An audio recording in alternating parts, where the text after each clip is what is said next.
Fala, galera do Clotocast, seja muito bem-vindo. Tem gente que mede força levantando peso e tem gente que mede força sustentando uma carreira científica no Brasil. Hoje, a gente vai falar de uma mulher que não só estuda o movimento, mas precisou se movimentar muito mais do que esperado para chegar onde ela está. Porque fazer ciência no Brasil já é muito difícil. Agora imagina fazer ciência sendo mulher, sendo mãe, como é o caso de muitas mulheres, sendo pesquisadora em um país onde muitas vezes a pesquisa é tratada como gasto e não como investimento. A gente viu casos absurdos, como no caso da pesquisadora brasileira, que perderam patentes internacionais, né? O último caso mais famoso foi o caso da polilaminina, não por falta de capacidade, mas por falta de apoio. Ou seja, aqui a genialidade não basta, você precisa de resiliência, estratégia e às vezes até um pouco de teimosia científica. E a nossa convidada de hoje é exatamente isso, uma mistura de ciência com insistência. Ela é pós-doutora pela FMUSP, com formação em educação física e fisioterapia. Atua diretamente na linha de frente entre o envelhecimento, desempenho físico e função cognitiva. Ela não só estuda viver mais, ela estuda viver melhor, com autonomia, com cérebro ativo e com corpo funcional. Está entre as pesquisadoras mais citadas no mundo, o que, convenhamos, não é pouca coisa, ainda mais vindo de um país que muitas vezes não cita nem seus próprios cientistas. Então hoje a conversa não é só sobre ciência, é sobre impacto, é sobre longevidade e também sobre o custo invisível de produzir conhecimento no Brasil.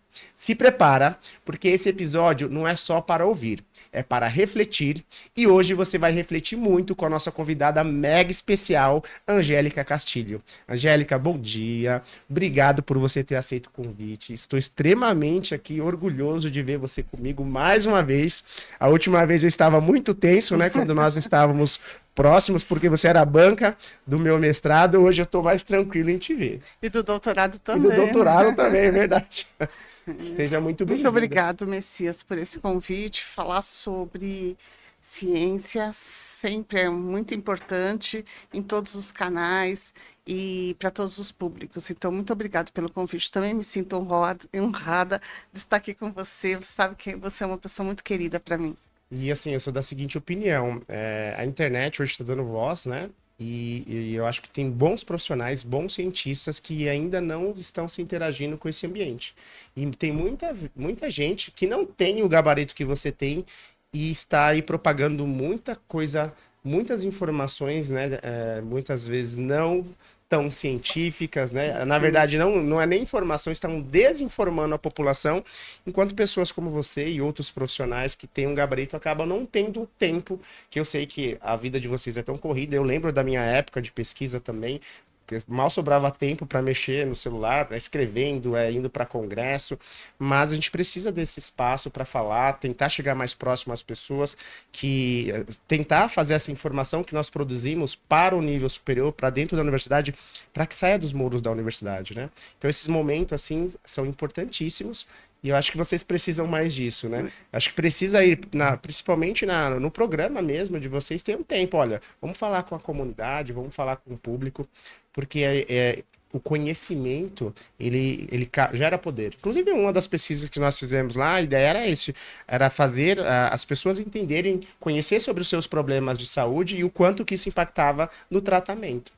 Então, vocês falando, vocês tendo mais contato com o público em geral, acho que faz toda a diferença. Fazer ciência no Brasil é vocação ou teimosia? Diga pra gente, ou resistência?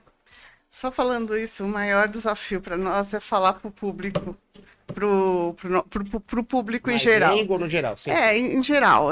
Isso sempre assim, é uma solicitação dos programas. Olha, transforme a sua pesquisa numa informação mais geral, mas assim, tantas demandas de fato que a gente fala, vou fazer isso, né? E não consegue. Mesmo hoje, com algumas facilidades que a gente teria para fazer isso, é difícil, né?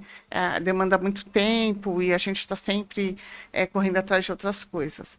E aí sim, né? Fazer pesquisa no Brasil é tudo que vocês possam imaginar em termos de dificuldade, resiliência e muita paixão. Mais paixão. Mais paixão Porque assim, aí, se eu fizesse, sei lá, às vezes eu fico pensando, nossa, se eu fizesse outras coisas, se eu tivesse minha clínica, se eu tivesse, talvez teria mais tempo para fazer muitas outras coisas na vida. Tempo de qualidade, a gente É, fala, né? mas é uma paixão e aí assim você não consegue se desvencilhar. Você pensa a pesquisa, você vê uma questão, né? Tem até uma questão que eu sei que vai surgir aqui. Já pensou assim, já poderia ser uma pesquisa, já.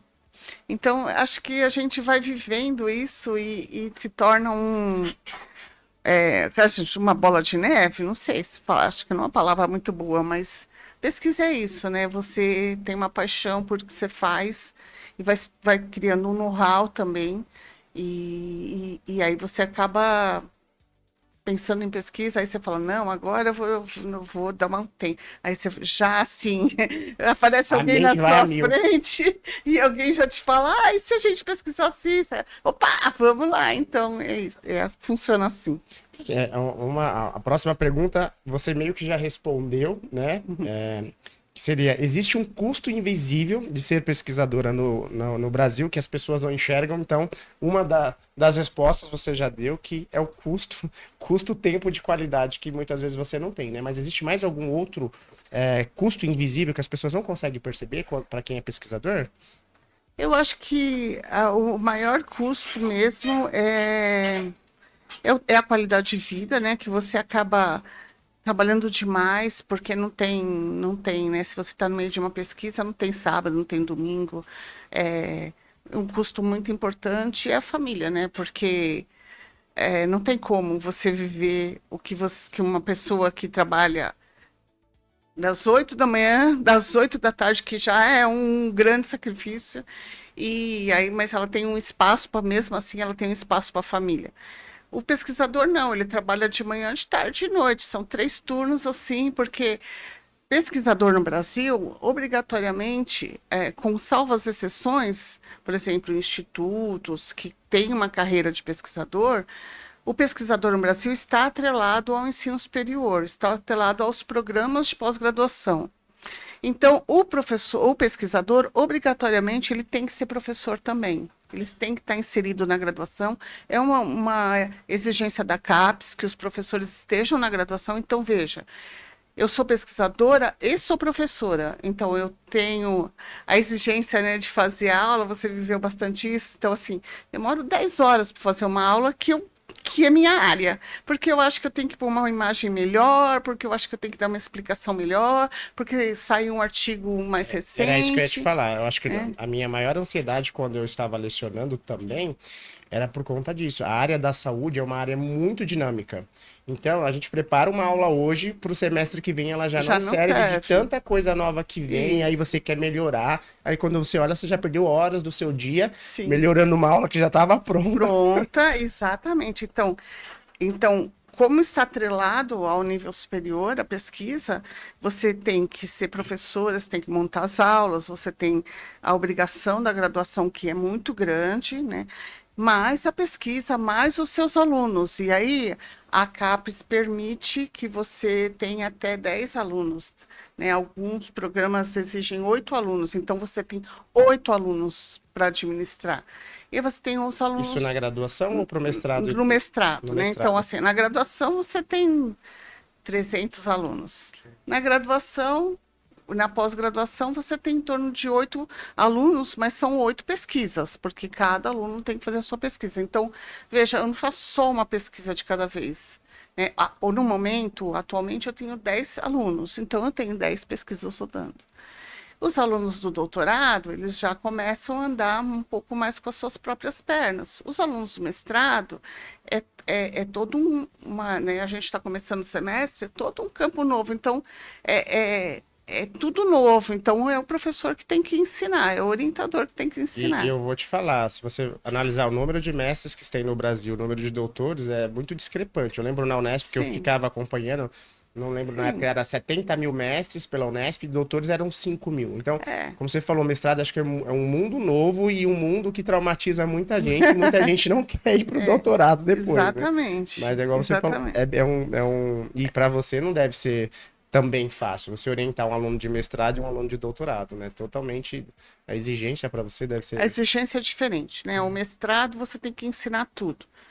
O exatamente. doutorado, você tem que fazer uma pesquisa muito mais elaborada, preferencialmente um ensaio clínico randomizado, Sim. cego. Então, assim, não necessariamente, tá? Tem muitos programas e muitos estudos que não têm essa característica, mas é uma característica dos meus trabalhos. Então, exige muito. Fora estudar, né, Messias? Porque tem que sempre estudar. Estou fazendo um curso de revisão sistemática que está exigindo muito, assim, que aí eu descobri que não sei nada. Olha Que que, loucura.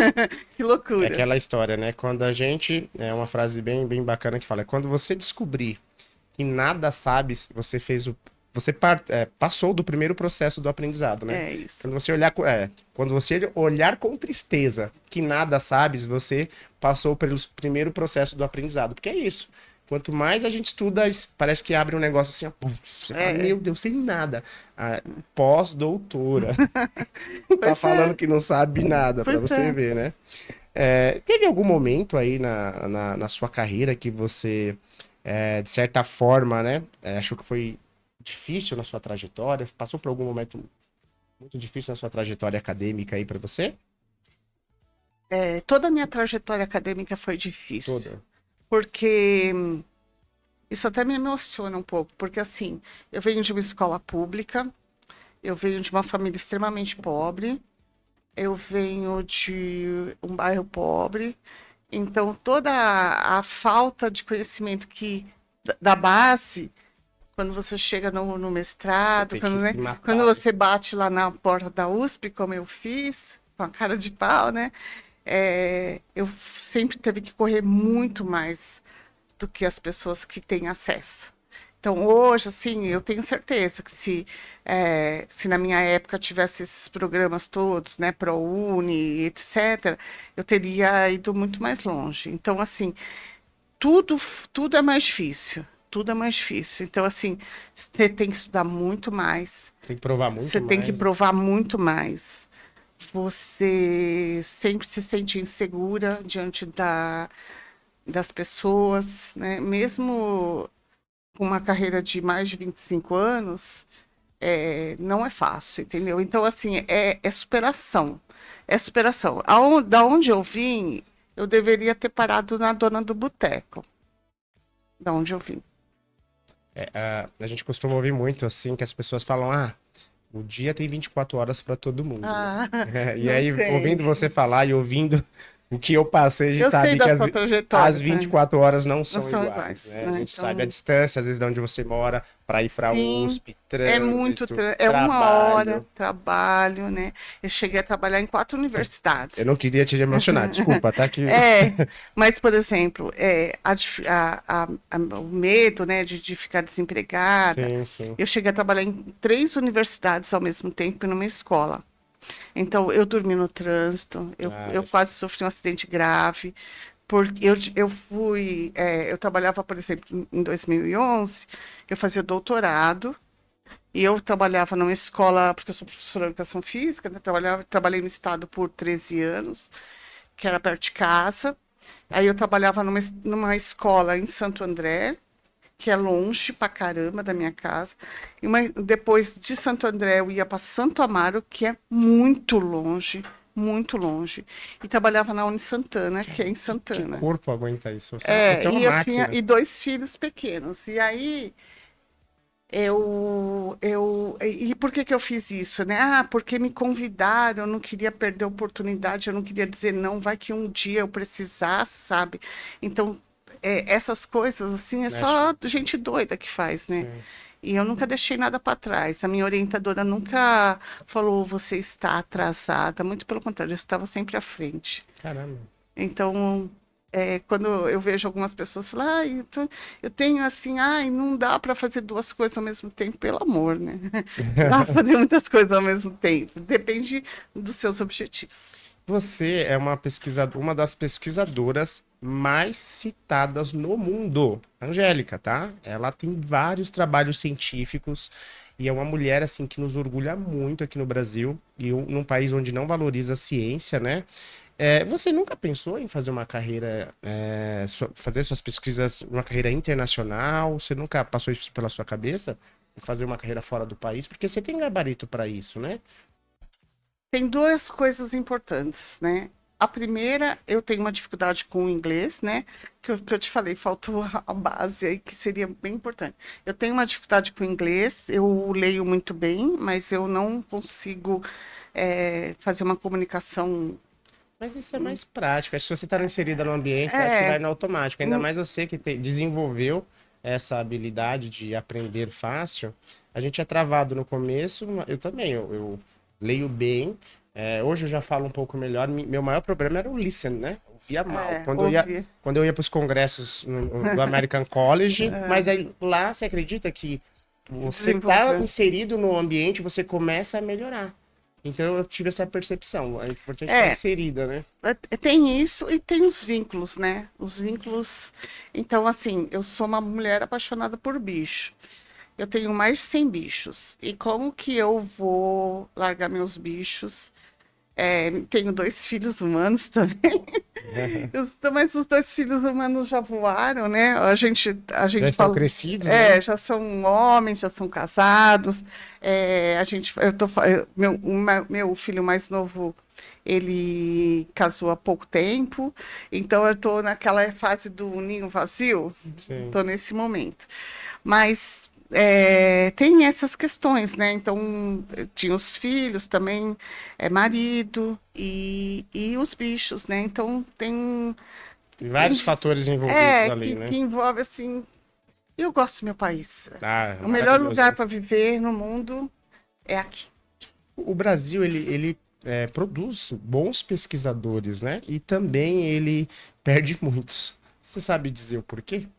Eu acho que a falta de, assim, nós somos, como você falou, nós somos invisíveis. Porque a gente fica centrado nos nossos trabalhos e não consegue, por exemplo, fazer divulgação dos nossos trabalhos numa rede social, por exemplo, hoje, Que às né? vezes são trabalhos maravilhosos e ninguém sabe. Que Fica no ninguém mundinho sabe da que existe. ciência ali, né? Que ninguém sabe que existe. Você é extremamente famosa. Você sabe disso, né? Seu sobrenome, o seu, do Ciolac. Então as pessoas. Eu lembro quando eu estava nos congressos lá nos Estados Unidos, o pessoal via o nome Ciolac. O Ciolac procurando. Não, não, sou eu que sou. O O Ciolac representante. ele é Eu sou o seu LAC. não, ele é orientador e tal. Aí o pessoal. O Ciolac é muito famoso, ele não tem nem noção do quanto que ele é famoso no meio da ciência, assim como você é famosa no meio da ciência. Só que o mundo acaba invisível. Ninguém talvez não conheça a sua fisionomia, porque você não tem oportunidade de dialogar, assim, né? De uma maneira Sim. mais atualizada, É, né? eu, Contemporânea. eu acho que sim, Miss. Eu acho que todo pesquisador no Brasil, ele é meio invisível porque ele está centrado nas coisas que ele tem que fazer Uhum. e já é muita coisa, né? A outra questão, assim, mais difícil no Brasil é a questão do investimento mesmo, né? Eu vou dar um exemplo aqui que eu até nem deveria falar isso, mas eu Pode vou falar. falar, Eu claro. ganhei um projeto, sim, ganhar um projeto FAPESP, que é aqui em São Paulo, CNPq, é assim, é uma exigência, mas tão gigante. Embora a FAPESP saiba disso, ela até lançou um programa para professores iniciantes, mas mesmo para professores iniciantes, o que que é o iniciante, né? Você faz a graduação, vamos supor, 4 anos, faz um mestrado, se for tudo muito linear, que não foi meu caso, 3 anos, e aí você faz um doutorado mais 4 anos.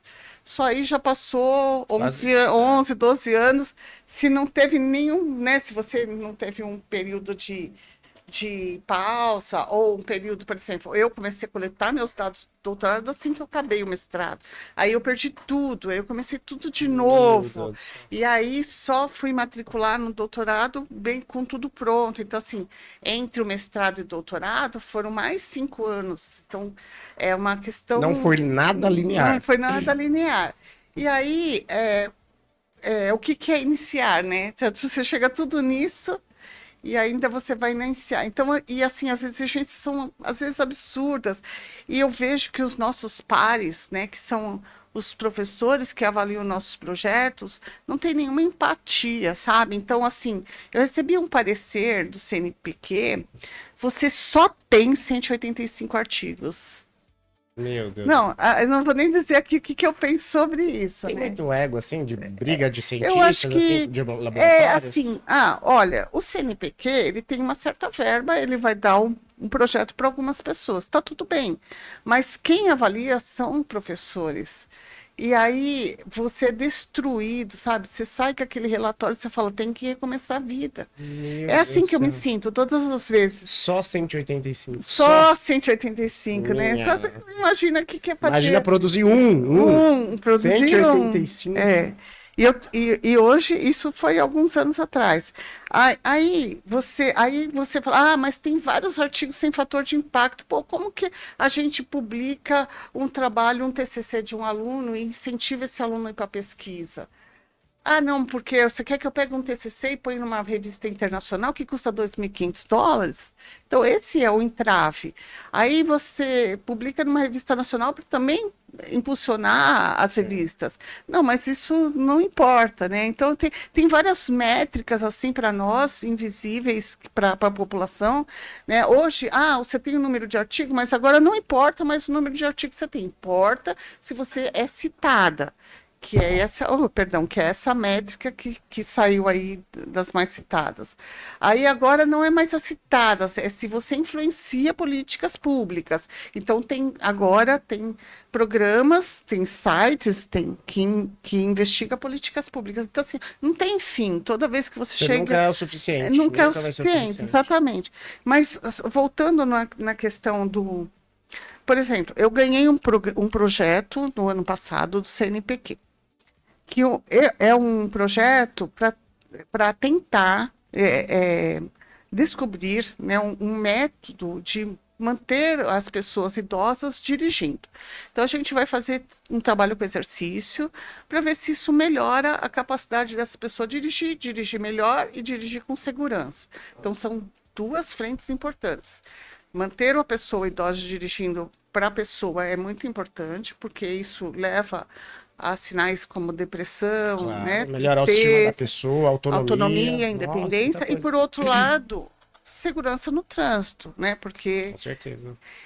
E aí a gente ganhou um projeto de cento e poucos mil. O CNPq não tem esse dinheiro para pagar. Então eu não começo a pesquisa porque eu não tenho dinheiro para comprar um equipamento. E aí você olha para as questões de rede social, por exemplo, e tem uma ementa para clube de tiro. Desculpa, não estou entrando em mérito político aqui, mas independente do nosso lado político, a gente tem que olhar que aquilo não faz sentido. Então, aquele um O que é milhão. prioridade no Brasil, cara? Então, aquele 1 milhão que entrou para o clube do tiro ou para a igreja lá de não sei aonde, pagaria 10 pesquisas, entende? Então, esse entrave no Brasil é assim. Por que o CNPq está sem dinheiro? Porque aumentou o valor das emendas parlamentares, que tem lá seus méritos, né? Não estou discutindo isso, mas diminuiu para a educação. E a gente está na área da educação. Então, isso é um desafio, né? Eu tenho que me virar em quantos milhões, tenho que correr atrás, né? Estou correndo atrás de uma empresa que me empresta o simulador de direção para eu poder fazer uma pesquisa que, num país que está envelhecendo, num país que aumentou em mais de 100% seus motoristas acima de 60 anos e que precisamos fazer alguma coisa. Mas a prioridade talvez seja para o clube de tiro ou para a igreja lá não sei aonde, Até porque né? hoje nós estamos vendo aí um boom do crescimento dos carros automáticos, mas ainda não é realidade no Brasil, né? O pessoal pode Não é usar isso como realidade. argumentar, tá, mas logo logo ninguém vai mais precisar dirigir porque os carros vão ser autônomos. Ainda não é a realidade no Brasil. Não. Vai demorar um pouco para chegar e essa população continua envelhecendo e precisa de É alguma coisa imediata, né? imediata. E além disso, a gente sabe que toda a tecnologia, né? Se você compra um carro que tem ar-condicionado, você já paga lá 5.000, 6.000 a mais, né? Você tem várias questões. Então, toda essa É tecnologia muito mais é caro que muito ainda não mais vai ter a cara, que população. não Por vai mais que chegar, chega na população, muita não, gente não vai ter acesso não vai ter por acesso. conta do custo, não é Não vai verdade? Eu não ter. tinha Agora, pensado a nisso. tecnologia, sim, né? Por exemplo, se você tem uma tecnologia que te ajuda a estacionar, que te freia antes de você chegar no próximo ali, pô, é essencial, né, para a segurança no trânsito. É bacana, mas não é para todos. Não é para todos. E quando você vê casos, né, de pesquisas como no caso da polilaminina, o que isso te gera? Revolta, frustração, senso de urgência para mudar alguma coisa no país? Olha, são muitas reflexões, né? Mas eu vou fazer uma reflexão aqui que talvez vocês me critiquem, mas eu conversei muito com a minha orientadora, né, que chama Júlia Greve. É uma Doutora Júlia, queremos você aqui batendo papo com a gente. É maravilhosa. Ela é uma mulher maravilhosa, para mim, as maiores cientistas que a gente tem no país. E a gente discutiu bastante sobre essa questão, porque é a especialidade dela, né? A lesão medular, ela estuda isso há 50 anos. E tem um grupo que só estuda isso, e a gente está trabalhando com um grupo desses lá no hospital. E aí tem uma questão muito importante. A, a pesquisadora, ela não chegou nas últimas fases. E assim, pesquisa no Brasil, pesquisa no mundo, não só no Brasil, demora 20, 25 anos para ser estabelecido. Não é um processo não é pastel, né? E eu acho que ela fez uma divulgação muito precoce. E aí ela foi do auge da supermulher até agora está sendo massacrada, principalmente pelos pesquisadores. A doutora Júlia? Não, a professora Tatiana, né? Sim, sim. Por quê? Porque a ciência ela tem fases, tem etapas, né? Certo. E ela não chegou na etapa final, que seria o ensaio clínico, randomizado, cego, que são a melhor qualidade de ensino, de estudos para dizer, olha, isso aqui funciona ou não. Então, a gente está correndo o risco de a Polilaminina. polilaminina, é sempre enrosca, tá, gente? Para quem De não ser- lembra disso, foi uma pesquisadora brasileira. É. Ela tem reversão medular, essa proteína, né? E ela perdeu a patente internacional porque não tinha dinheiro. Ela pagou por vários anos, né?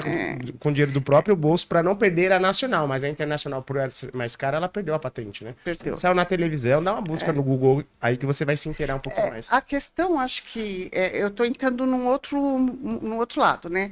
A falta de recurso fez perder, a falta de recurso faz demorar mais. Então, assim, já poderia estar, né? Já poderia estar na última fase da pesquisa, Sim. que é a questão a gente conversou no hospital é o seguinte,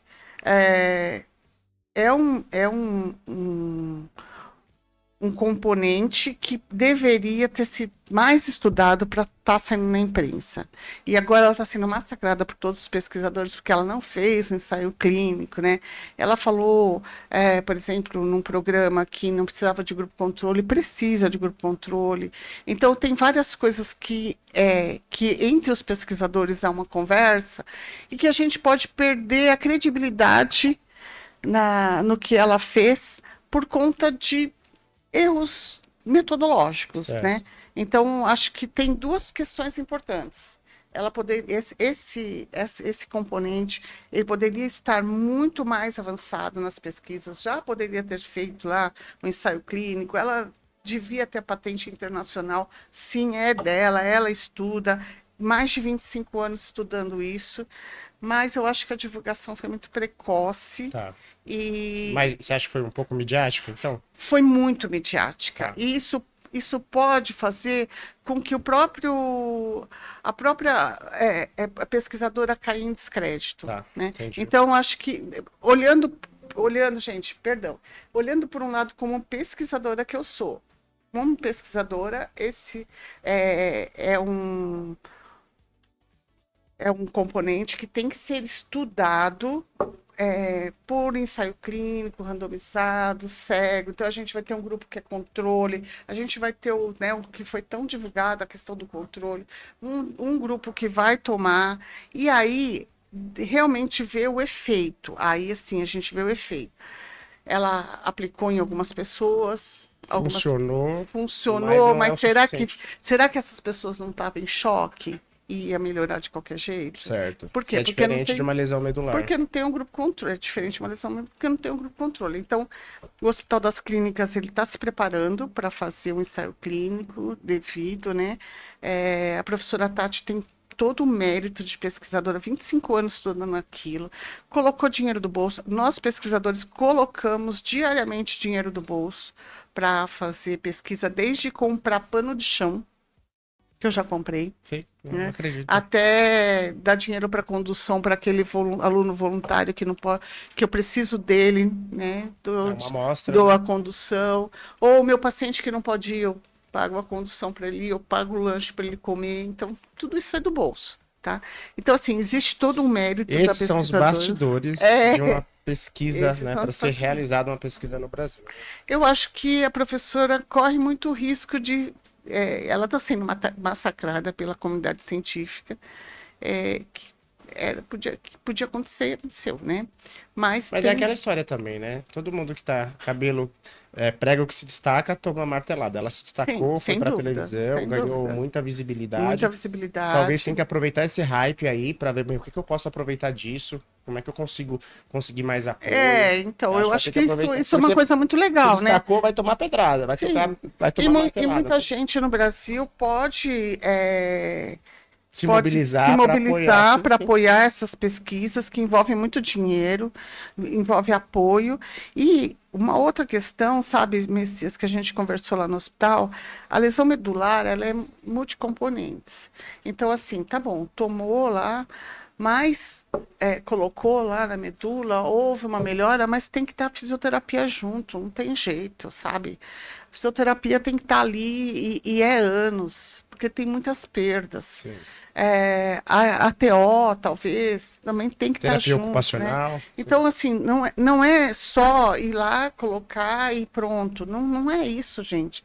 Tem que ter um acompanhamento com o neurocirurgião, com os médicos, com a fisioterapia, né? A gente tá vivendo um momento lá no hospital com um implante dentro da coluna, né, um estimulador, um ano de fisioterapia para o paciente tentar, né, dar alguns passos.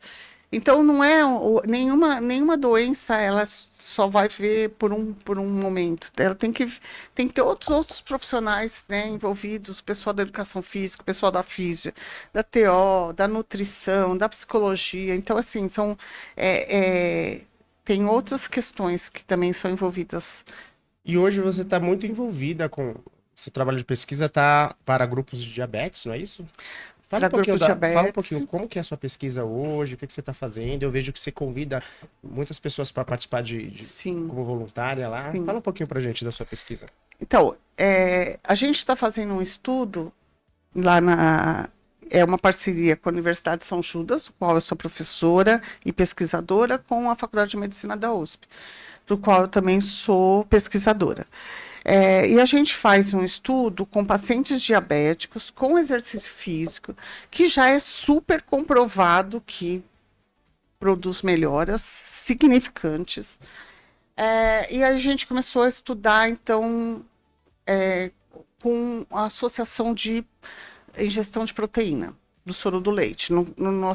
Nesse momento, a gente está estudando com o soro do leite. Então, só para contextualizar um pouquinho, Sim. né? A diabetes é uma doença crônica, não tem cura, tem um tratamento medicamentoso que não pode ser deixado de lado. Ou seja, não é uma dor de cabeça que você Não, toma hoje, melhorou, amanhã você não, para de tomar o medicamento. É um não tem tratamento. como, né? É para sempre. É uma medicação para sempre.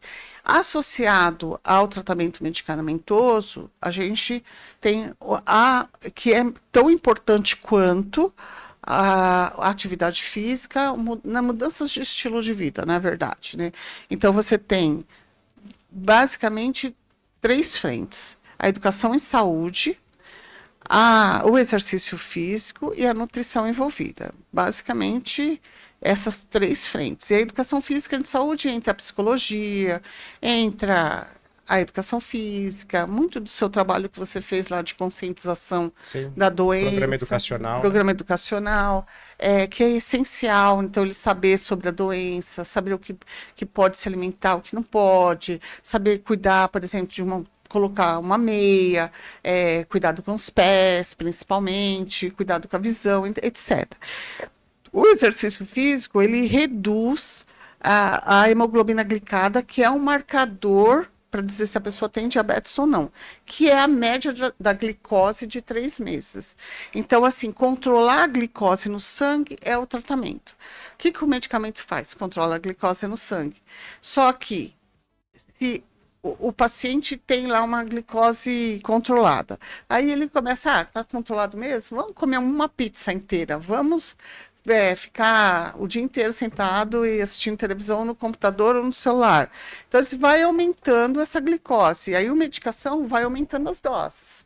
Cria uma certa resistência Vai também. criando uma resistência e vai aumentando. Então, assim, qual é o tratamento da diabetes? O controle da doença. É isso. Esse é o ponto-chave.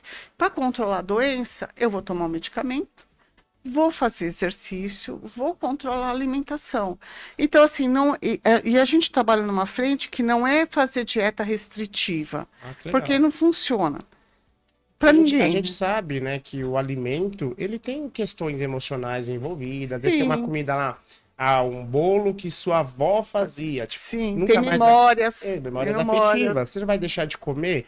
Eu acho que o mais importante é essa mudança comportamental e entender que tudo precisa ser dosado, né? Equilíbrio. Equilíbrio. Eu acho que esse é o Equilíbrio. ponto primordial. E essas dietas que são mais restritivas, a chance de aderência é muito pequena. Baixo. A pessoa começa cheia de ânimo, toda motivada, dá 4 semanas já tá desesperada, porque tirou o docinho dela, já quer matar o povo, né? Isso. Então, a gente trabalha, né, as nutricionistas que trabalham com a gente tem uma equipe interdisciplinar, e as nutricionistas, elas orientam. Então, por exemplo, para a pessoa idosa, comer entre 1,2 a 1,5 gramas de proteína por dia, que principalmente se faz exercício, é importante para manter massa magra. 1,2 a 1,5 por quilo por quilo. Tá. Só que, putz, o que é 1,2, 1,5 por quilo, cara? Então, assim, a nutricionista vai lá conversar, olha, é um ovo, 2 bifes de frango no almoço, na janta. Para o senhor que é um pouco mais alto e pesa um pouco mais, sei lá, 2 ovos, um bife de carne, sabe? Então, assim... Mas e a proteína do soro do leite? Onde que entra? Aí que entra a proteína do soro do leite. Não existe prescrição nas sociedades brasileiras, tanto a Sociedade Brasileira de Diabetes quanto a Sociedade Americana, não tem prescrição de suplemento de proteína. E a gente, olhando para para toda a pesquisa com pessoas idosas ou até com adultos que tomam proteína, provavelmente você toma suplemento de proteína, você vê melhoras no ganho de massa magra. E o ganho de massa magra é essencial para a pessoa diabética, porque ele é mais sarcopênico, ele tem mais dificuldade de ganhar massa magra, mais dificuldade de ganhar força muscular, e é um paciente mais suscetível a outras complicações. Então, a gente pensou, vamos tentar transferir essa proteína para o paciente que não é diabético, para a pessoa que não é diabética, para ver como que isso reage no paciente diabético. Só que o paciente diabético, ele tem algumas complicações que tem uma restrição de ganho de proteína. Então, por exemplo, se ele tem uma complicação em rins, uma complicação renal, ele já não pode tomar proteína, né? São moléculas grandes. Então, a gente fez toda uma medição, olha, o paciente não tem comprometimento renal, a gente vai dar proteína para esses pacientes para tentar suplementar. A questão é que a pessoa idosa também tem dificuldade de comer proteínas por conta, assim, os mais vulneráveis por conta de preço de carne, sim, por exemplo, mas não, até que não era o perfil dos meus pacientes naquele momento. Mas, por exemplo, a mastigação, a falta de dente. o paladar. Então, assim, e aí o que a gente observou? O que a gente estava suplementando, inicialmente a gente suplementou 2 vezes por semana pós-exercício. Ele não suplementava, né, do prefixo su de ser mais. Dar a mais, né? Mas ele complementava uma proteína que ele deveria comer. Nossa. Então, assim, nossos trabalhos. Existem 5 trabalhos no mundo sobre isso. Eu tenho 2 trabalhos sobre isso dentro desses 5, que mostram que não tem muito efeito no paciente diabético, diferente do paciente não diabético. Não diabético. Aí a gente pensou, não. Aí terminou o trabalho, é uma frustração para o pesquisador. Não, apesar de não ter o desfecho que você imaginou ter, É. mas é um resultado, É não um deixa de ser resultado. importante, né? Mas sempre para o pesquisador, ele quer que a sua Tese seja confirmada, Nem né? sempre acontece, gente. A maioria das vezes não acontece. É uma frustração. É assim, é um negócio assim, um balde de água fria. Então, assim, então vamos dar proteína todo dia e vamos aumentar a dose. Vamos olhar o que os outros estudos fizeram, quanto foi a dosagem, vamos se preocupar mais, assim, um paciente que não tem problemas renais, então, assim, não vamos pegar aquele limítrofe, vamos dar um pouco mais de proteína. Começamos um novo projeto, mais 2 anos, um projeto de proteína do soro do leite diária. A gente ganhou os potes, né? E aí a gente fracionava. Então, um trabalho insano. Redondinho, né? E os pacientes levavam para casa aqueles pacotinhos. Alguns pacientes, tive que fazer uma carta dizendo que não era droga aquilo, né? Que era proteína. Isso é bomba! Tá me dando bomba! Pois é, né? E aí a gente deu também, e aí também não encontramos resultados. Então, assim, o que a gente conclui é que o paciente diabético, ele tem que se alimentar de maneira mais correta, não precisa suplementar, a gente sabe que é caro também, né? Não é para todos, e que se ele fizer uma boa alimentação, uma boa ingesta de proteínas, ele vai chegar no mesmo patamar do que uma pessoa que não tomou. O que fez efeito? O exercício. O exercício controlou a diabetes. Nossos pacientes ficaram muito controlados, né? O que é controlar a diabetes? É ela ficar abaixo de 7,5 da hemoglobina glicada. Então, um paciente diabético, para ver se eu for medir a sua hemoglobina, deve estar abaixo de 5, de 6, que é o normal. 6,5, tem alguma pequena variação nisso, já é paciente diabético. Se ele ficar ali perto do que é normal, entre 7,5 e 6,5, que são as recomendações das sociedades, ele é um paciente controlado. Acima disso, vai complicando. Você traduz isso para o índice glicêmico, que eu acho que as pessoas têm mais acesso ao índice glicêmico do que a hemoglobina glicose. Na verdade, até 124 ainda 124 considerado dentro dos normalidade, né? Então, o paciente diabético que fica ali abaixo dos 180, 150, ele está controlando. E para o paciente diabético, gente, hemoglobina glicada é super comum, tá? Desculpe quem não é diabético, aí eu talvez tenha falado uma linguagem um pouco mais difícil, mas é um marcador de sangue, um exame de sangue que se faz a cada 3 meses, que é a média dessa glicose diária. Então, qual que é o segredo? O segredo é se manter perto do que é normal. Sim. E isso, a medicação até o momento faz, e aí não vai fazendo, toma 2 medicações, vai piorando, começa a tomar insulina. Esse é o caminho para quem não consegue controlar. E o controle com exercício é sensacional, porque você tem uma redução de 20, 30 pontos por pós-exercício, eu medi isso. E fica por algumas horas isso, e até fica, 28 a 36 horas, acho que a média que esse benefício do exercício promove. Sim, e fora os outros benefícios, né? Ganho de massa, mobilidade, todos os outros que vêm acompanhado com o exercício. Meus pacientes, nossa, só tinham a agradecer a gente de comentários assim, nossa, eu não conseguia andar um quarteirão. Olha que maravilha. Eu tinha dificuldade, minha esposa estava me ajudando a sentar, levantar. Coisas básicas, né? Então, assim, muito legal. A gente teve pacientes com hemoglobina de 10, que é extremamente, assim, tipo, tradução 300, 400 por dia, chegar a 7, né? Quer dizer, descontrolado total, a controlado total.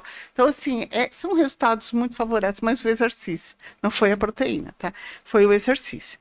Então, o paciente, e aí a questão alimentar, então assim, não vai proibir de comer a pizzinha à noite com todo mundo e eu vou ficar lá, né, puxa, eu sou um pobre coitado, né? Controla a Não, glicemia, né? mas fica Mas não precisa depressivo. comer a pizza inteira, Sim, né? Que muitas vezes acontecia. sim. Um paciente que chegou, a glicose dele estava tipo 500. O que que o senhor fez, né? Pô, a gente está trabalhando aqui para controlar isso. Ah, tomei 2 litros de suco de uva. Por que tomou 2 litros? Ah, porque me deram. Poxa, mas não podia fracionar, né? Um pouquinho de suco de Esse uva, trabalho né? mental, né? Então é isso, né? E isso é uma resistência.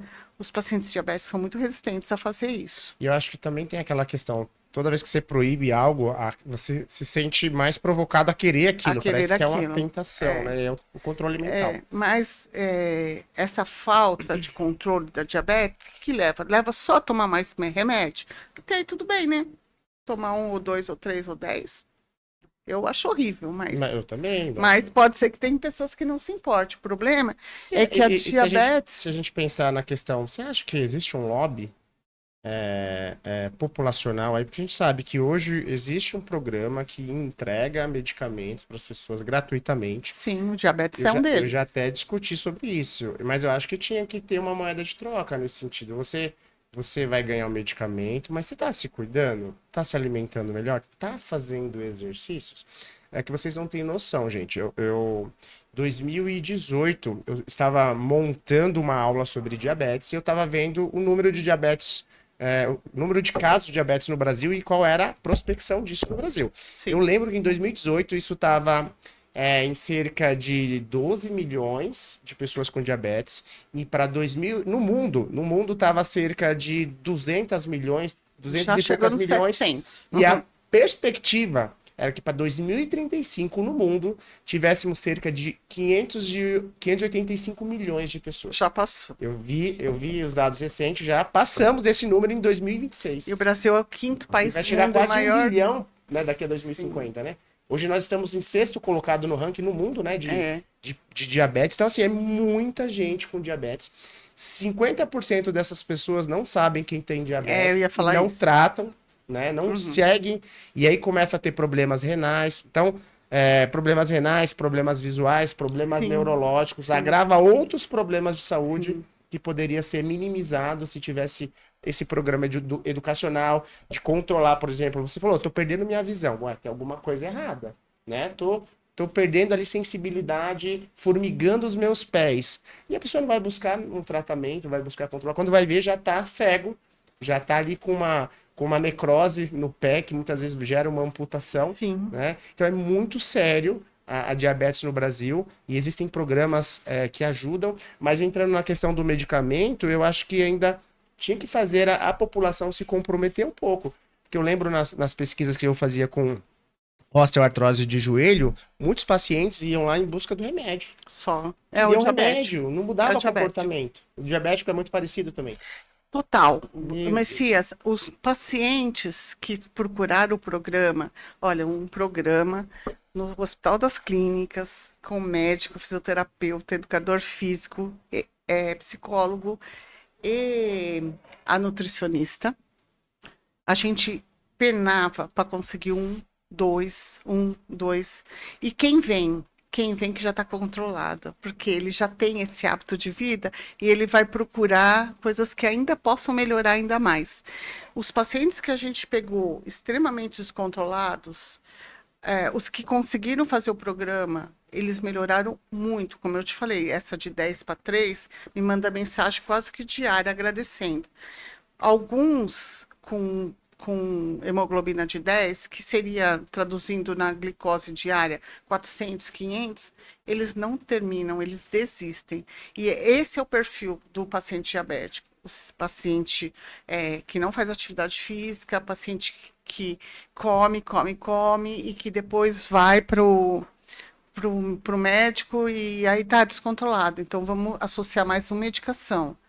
Então, o que que a gente viu? Aí começa, tipo, com 2 medicamentos, vai ficar com Até, 10, né? assim, até insulina, né? 10 já é insulina. Aí, ó. Já é 10 já é insulina. E aí o que a gente observa é que assim, o exercício, ele não tira o medicamento, gente. Medicamento é medicamento, não vai tirar, mas reduz. Então, o que aconteceu? começou a fazer o exercício, começou a ter hipoglicemia. E aí isso também é um problema, porque pode causar Aí tem que desmaio e ajustar, tal, né? né? Aí o que que a gente falava? Vai no médico, não vai tirar o medicamento sozinho, você vai no médico, você vai falar que está fazendo esse programa, que começou a reduzir muito a sua glicemia. E aí o que que a gente tinha de resultados? Assim, olha, tira um medicamento, vai ficar só com o glifage, por exemplo. Ou vai reduzir a dose, toma de manhã, de noite, vai tomar só de manhã. Isso aconteceu com a maioria dos nossos pacientes. Então, toma menos medicação, está controlado. E aí, qual é o problema de não ter controlado, gente? Esse excesso de açúcar no sangue, ele vai piorando. Por exemplo, a primeira coisa que piora são os nervos distais. Então, começa a perder a sensibilidade dos pés. Isso leva a queda, isso leva a fratura, isso leva a amputações em casos mais graves. Aí, nervos distais, a visão, redução da visão, as retinopatias, é, os rins. Então, assim, esse excesso de açúcar no sangue, ele vai destruindo os nervos, vai destruindo os vasos. Então, você tem menos irrigação. Se tem menos irrigação, você tem a possibilidade de maior amputação. Se tem menos sensibilidade, você tem a possibilidade de tropeçar, não sentir, cair, quebrar. Você tem a possibilidade de não sentir, machucar, não curar, porque você tem menos irrigação. Então, são essas questões que elas evoluem. A doença vai evoluindo assim, vai destruindo o que tem pelo esse excesso de açúcar no sangue, vai destruindo. Para o sistema musculoesquelético, você tem menos ganho de massa muscular, porque você tem até menos informação, né, para contração muscular. Então, a gente viu, por exemplo, no meu último estudo, com o meu aluno Matheus, que a neuropatia afeta o ganho de força, afeta o equilíbrio postural, Caramba, que as legal. neuropatias, que já é uma progressão da doença. Então, não é uma doença que fica ali estática, toma medicação, não. É uma doença progressiva. E o exercício físico e uma alimentação, não precisa parar de comer a pizza, não pode comer a pizza toda, não precisa parar de comer a fatia do bolo, não pode comer o bolo todo dia ou comer o bolo inteiro. Né? Não dá para comer aquele brigadeirão, come um brigadeiro, Vai né? ajustando, Vai né? ajustando, mas vai controlando ali. E muitos pacientes nem começam a nem medir, porque ele não quer saber, Meu Deus do céu. né? E isso é Não, uma não saber diminuir. recomendação, Eles acham que não saber diminui o sofrimento e pelo sofrimento, né? contrário, né? Mas na verdade, Só sim. pegando um gancho que eu queria falar do lobby das indústrias farmacêuticas, assim, não sei se é interessante, tá? Não quero ser polêmico, mas será que é interessante manter essas pessoas doentes, controlando com o medicamento? Ou ter esses programas educacionais, de certa forma, se a pessoa melhorar, fazer exercício, é óbvio, vai diminuir muito o consumo de medicamento, Sim. e a gente sabe que isso, né, sei lá, para a indústria farmacêutica é interessante as pessoas não tomarem medicamento, ou por outro lado, tá? Eu lembro que desde 2008 eu estudo sobre terapia gênica, não sei se você já entrou nesse aspecto. A terapia gênica, existem pesquisas, tá, que você corrigindo a deficiência genética da pessoa, né? Existe um primer, e você vê qual a deficiência genética. Então, por exemplo, a pessoa que é diabética tipo 1, ela tá ali com uma deficiência na produção das células betas, que vai produzir a insulina. Então, existe uma falha genética, eu vou corrigir essa falha genética, ela vai voltar a produzir insulina e não vai tomar mais medicamento. Então, assim, desde 2008 existem estudos, inclusive hoje eles fazem esses estudos para tentar em animais. Eu vi que tem teve bons resultados. Então, não só corrigir a produção da insulina, mas estimular o músculo, o fígado a produzir insulina também. E assim, mudar geneticamente, teoricamente, vai curar a pessoa definitivamente, e diminuiria o número. Assim, essas pesquisas nesse sentido, elas demoram tanto para acontecer por conflitos de Não, interesse, ou realmente é eu algo acho que que elas demoram para acontecer, porque não é uma coisa fácil, não é né? uma coisa Você não pode, a tal da história que a gente falou, divulgar antes, dá no que dá, né? certo? Então, são estudos, eu ouvi, não fui buscar o estudo, que a China já conseguiu fazer alguma coisa nesse sentido, vem fazendo, a China vem se destacando muito na pesquisa, né? Sobre tudo, né? A gente Que recebe absurdo a China, tudo que né? Como é que você tá abre, rápido né? É lá. absurdo, né? O que a gente recebe de artigos chineses. É, eu não acho que é, é muito difícil, você sabe mais que eu sobre isso. É difícil mudar o estilo de vida das Muito. pessoas. Nossa. Então, aí você diz assim: olha, a gente devia atrelar. Vou te dar o medicamento aqui, mas você vai ter que mudar seu estilo de vida. As pessoas vão morrer, Messias, Preferem, porque né? a gente Essa é a sabe, escolha, né? né? A gente sabe como é difícil. Então, a gente até sabe que, assim, que a nossa profissão, como profissional de educação física, é é tão importante e tão desvalorizada, né? Não é só pelas, é por todos, né? Pelos profissionais, pelas pessoas. Então, assim, as pessoas iam morrer. Eu não dou medicamento, só dou medicamento se o senhor caminhar 1 hora por dia ou meia hora por dia. As pessoas iam morrer, com certeza, né? Que escolha mais Uma difícil. escolha, mas é isso, né? Então eu tenho prioridades, outras prioridades, né? A gente vê assim, se você olhar no seu WhatsApp aí no seu celular, você vai ver quantas horas você fica nas redes sociais, Comportamentos sedentários, e né? quantas horas você não tem tempo para fazer atividade física. Então, é o que eu sempre falo. O São tempo, o pessoal usa muito essa objeção, né? Que é que falta é o de falta de tempo, mas não tempo. é só a gestão do tempo, né? Tempo é uma questão de prioridade. Se você gerir melhor, você vai ter 20 minutos do seu dia Sim, para fazer exercícios. sim. Inclusive, a gente tem estudos com HIIT, né? HIIT é um método de treinamento de alta intensidade e normalmente curta duração, que uma objeção de falta de tempo pode ser uma estratégia que, Sensacional, inclusive, ajuda no tratamento da diabetes. Né? Dá com para ser certeza. ajustado. E eu ia fazer uma pergunta exatamente sobre isso. A gente sabe, o exercício físico regular, tanto musculação como aeróbio, são os mais pesquisados na parte de diabetes e geralmente são os mais recomendados. Só que a gente fica naquela premissa, mas eu não gosto de musculação, eu não gosto de fazer caminhada. Então, por exemplo, eu tenho um trabalho, tenho um projeto com capoeira e o pessoal que era capoeirista quando era novo, hoje quer voltar a fazer capoeira, tá diabético, tá sedentário. Então, o exercício físico, o tratamento da diabetes, ele se resume somente ao aeróbio e à musculação, ou um capoeirista, por exemplo, teria benefícios com o tratamento da diabetes? Porque a gente sabe que, na verdade, é a mecanotransdução que faz toda a diferença, né? Não é propriamente o método de treino. Muito bem, eu falei para vocês que ia sair uma pesquisa aqui. Tá aí, ó, gente.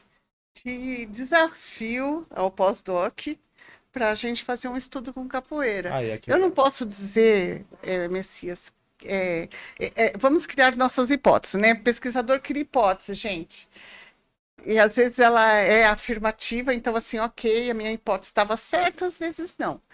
Então, vamos criar nossas hipóteses. A capoeira trabalha força, trabalha equilíbrio, trabalha flexibilidade, trabalha uma questão muito importante para a adesão, que é a socialização. Você não joga capoeira sozinho, exatamente, né? perfeito. Você tem uma hierarquia, né, de faixa, de mestres. Então, você tem são componentes físicos e sociais e cognitivos importantes que a gente vê na população capoeirista que traz grandes benefícios, certo? Perfeito. Perfeito. Será que isso pode ser transferido para o paciente diabético? Não temos esse estudo.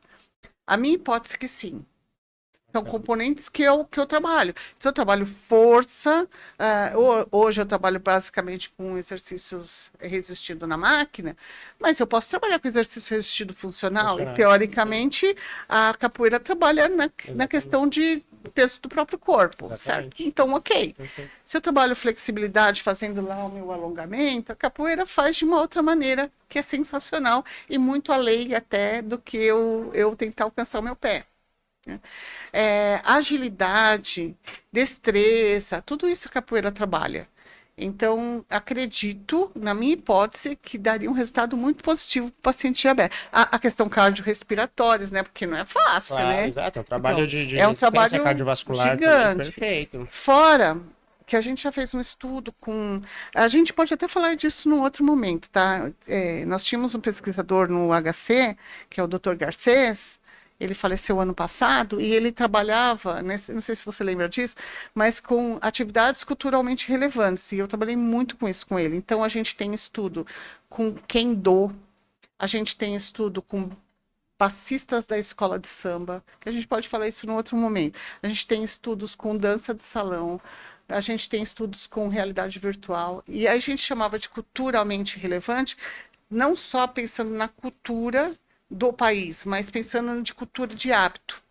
Então, o hábito das pessoas. Tinha estudos com corredores, e a gente tá aí, ó, vamos fazer com capoeiristas, Bacana. né? Então, eu fiz uma provocação com a capoeira, mas só porque a gente vê muita pesquisa com musculação e exercícios aeróbios, né? E assim, então E você é não, resistido, né? se você não gosta dessas modalidades, o que você precisa fazer? É procurar algo que você goste de fazer. Prazeroso. E que você cuide da sua diabetes. Não fique só dependendo do medicamento, igual ela falou. A maioria das pessoas querem só fazer o tratamento medicamentoso. É importante você se movimentar. Então, se você é capoeirista, praticou na sua infância capoeira, vai fazer capoeira ou não. Busca alguma coisa que você fez na sua infância e volte a fazer. Porque a gente percebe sobre o comportamento sedentário, hoje as pessoas gastam muito tempo na TV, no videogame, no celular e não se movimentam o suficiente. Então, quebrar comportamento sedentário, ele é de fundamental importância, né, doutora? Sim. Então, essa foi a provocação mesmo. E a minha provocação é vamos... ela quer que eu faça um pós-doutorado em Com exercícios capoeira. físicos Com tratando capoeira. diabetes com capoeira. Olha lá, hein? Olha, Vamos ver se eu não consigo voltar ao mundo pessoal, acadêmico. se inscreve aí, manda mensagem pro Messias. Você que é diabético, fala, olha, quero participar da sua pesquisa. Vamos pressioná-lo. Olha aí, hein? Vamos ver se É funciona. assim que funciona a pesquisa, gente. Qualquer conversa surge uma nova pesquisa. É isso aí. Todo bate-papo, ele é muito valioso, né? Doutora, nosso tempo tá acabando. Sim. Como que faz para achar você nas redes sociais, para quiser tirar dúvidas, participar dos seus projetos de pesquisa? Como é que te acha? Olha, meu Instagram é Angélica Castilho, _36. E o Facebook também. Eu sou muito política, então basicamente eu uso muito as minhas redes sociais para falar de política, mas pode me deixar recado lá que eu entro em contato com certeza. Manda o WhatsApp, deixa o WhatsApp, né? E eu vou lá e vou fazer esse contato, até porque nesse momento a gente está recrutando pessoas idosas que dirigem para um trabalho lá no Hospital das Clínicas com exercício físico. Aí, galera, então se você conhece um idoso que dirige, tem Que uma é pesquisa diabético. que é diabético, uma pesquisa sendo feita pela doutora Angélica, que a ideia é tentar melhorar A direção veicular do paciente diabético. Olha, que maravilha. Então, conheça alguém, indique para a doutora aí, porque faz muita diferença nesses pacientes. A gente recrutar paciente não é fácil. Né? Sim, super difícil. Muito difícil. Então, logo, logo vocês vão ver aí nas minhas redes esse recrutamento que também. Bacana. Obrigado, tá? E se tem uma coisa que essa conversa, ela deixou muito clara, é que saúde não é só ausência de doença, é capacidade. Capacidade de se mover, de pensar, de viver com autonomia. E talvez o mais importante, capacidade de tomar decisão baseada em conhecimento, não apenas no achismo. Hoje a gente falou de diabetes, mas no fundo a gente falou de responsabilidade do paciente, do profissional e também de um sistema que ainda precisa valorizar muito mais quem produz ciência de verdade. Porque enquanto a gente não valoriza os nossos pesquisadores, a gente vai continuar importando soluções, enquanto poderíamos estar exportando conhecimento. Então, se esse episódio ele trouxe algum insight, né, fez algum sentido para você, compartilha com alguém que precisa ouvir isso. Sabemos que não é fácil quebrar o algoritmo do YouTube, né? Porque ele dá prioridade para questões de entretenimento e nós estamos aqui falando sobre coisas sérias. Então, fica aí a provocação, né? E principalmente, comece a se movimentar, porque no fim das contas, o corpo cobra, mas o conhecimento também liberta. Então, já siga o nosso canal, ative as notificações e nos vemos no próximo episódio. Um grande abraço para vocês, galera. Fiquem com Deus e obrigado, doutora. Agradeço demais. Obrigada. Obrigada. Que coisa leve. Foi muito bom. E com tanto conhecimento. Obrigada. Que é um tema pesado.